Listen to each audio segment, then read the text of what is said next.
In his sling throw the sharp points, Adam's apple made a surprisingly rapid up and down movement, and the bear vanished. Winston went to the bar and came back with 2 more half-liters.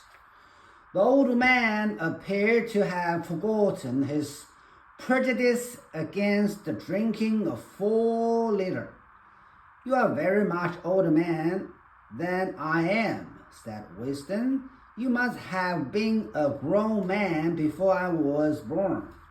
You can remember what it was like in the old days, before the revolution. People of my age don't really know anything about those times. We can only read about them in books, and what it says in the books may not be true. I should like your opinion on that. The history books see that life before the revolution was completely different from what it is now.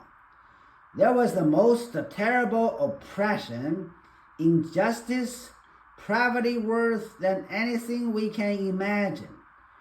Here in London, the great mass of the people never had enough to eat from birth to death.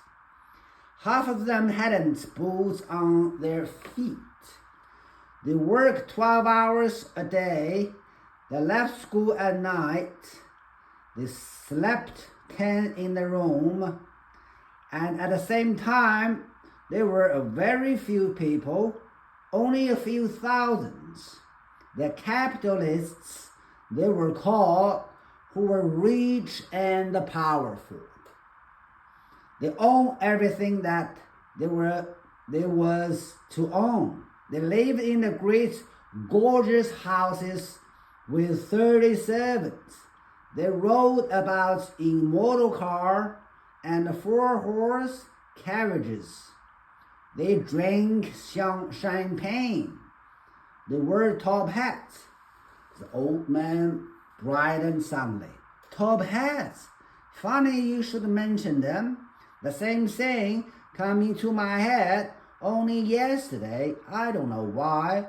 I was just thinking, I haven't seen a top hat in years.